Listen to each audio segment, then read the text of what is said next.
In the late 1980s, rumors began to swirl around Elkhorn, Wisconsin. Local residents reported seeing a massive wolf-like creature prowling the rural stretches of Bray Road. It wasn't a timber wolf or a stray dog. It was described as a bipedal beast with thick gray fur and glowing yellow eyes. A creature that seemed to step directly out of a nightmare into the cornfields of the Midwest. The first official report came from a young woman who claimed a creature jumped onto the back of her car as she drove down Bray Road. She described a powerful, muscular animal that looked like a werewolf.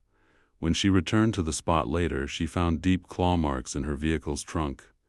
The local police were skeptical, but the woman's genuine terror was impossible to ignore. In 1989, a local girl named Lori Andrizzi saw a large, dark figure sitting on the side of the road. As she slowed down, she realized it was hunched over, eating roadkill. It looked up at her, standing on two legs like a human but possessing the head of a wolf. It didn't growl or attack. It simply watched her with a chilling, intelligent gaze before loping off into the dark woods. Linda Godfrey, a reporter for The Week, began investigating the sightings.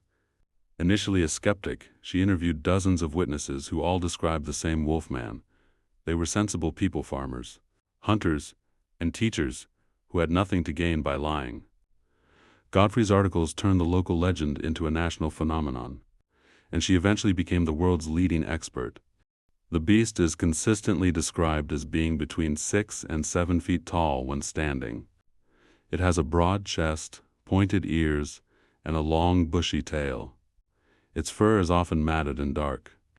Most notably, it is capable of moving comfortably on all fours or on its hind legs. This bipedal movement is what separates it from any known canine species native to the North American continent. Witnesses often mention the creature's sheer bulk. It is estimated to weigh between 300 and 500 pounds. One witness, a dairy farmer, saw it chasing his cows and noted that its shoulders were wider than a linebacker's. The sheer power of the animal suggested something far more dangerous than a coyote or a coy dog, leading many to fear for the safety of their livestock and children.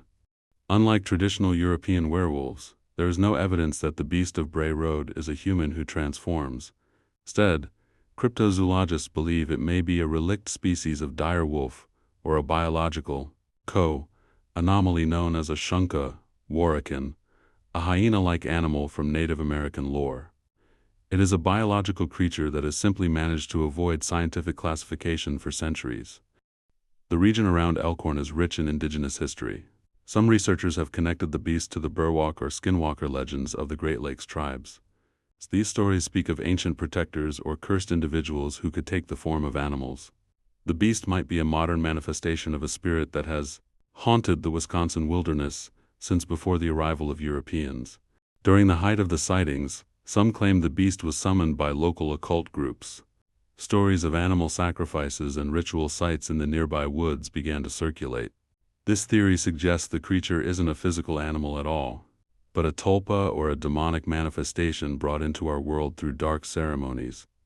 The beast, in this view, is a literal hellhound. A recurring theme in the reports is the creature's diet.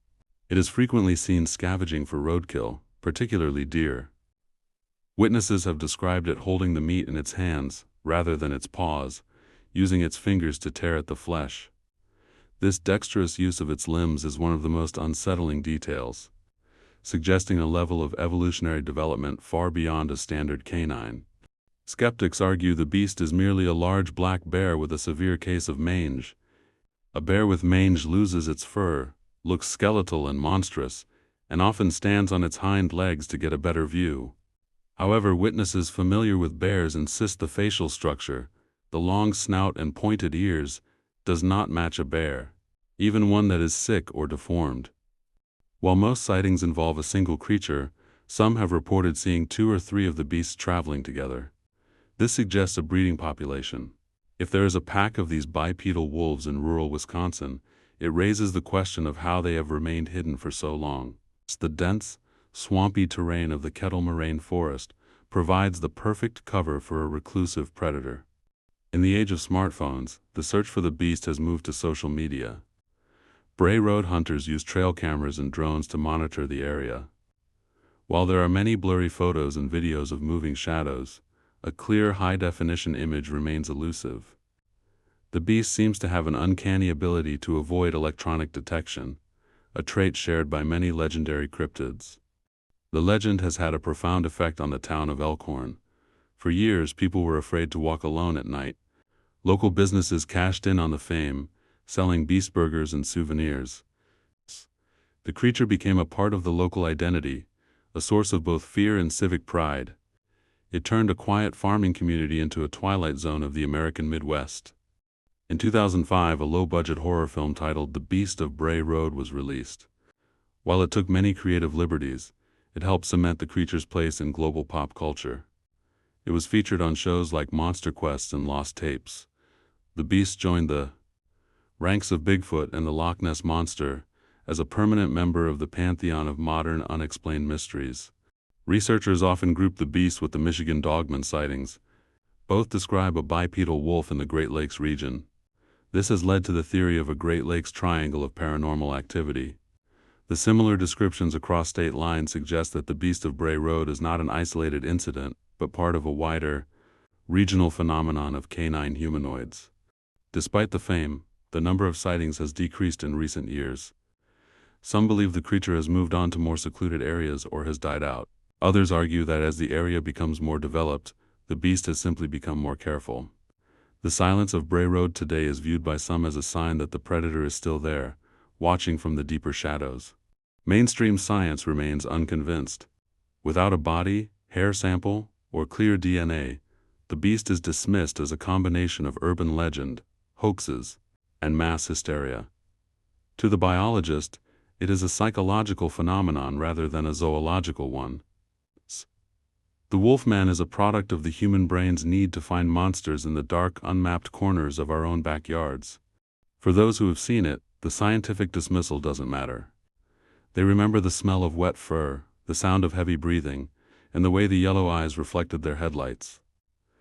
To a witness, the Beast of Bray Road is a physical, terrifying truth that changed their understanding of the world. They don't need a bone or a tooth to know that something impossible lives in the corn. The Beast of Bray Road remains one of America's most compelling cryptid stories. It is a mystery that blends biology, folklore, and the primal fear of the dark. Whether it is a relic of the Ice Age or a trick of the light, the legend continues to draw people to that lonely stretch of Wisconsin road, looking for the yellow eyes that might be watching them from the edge of the trees.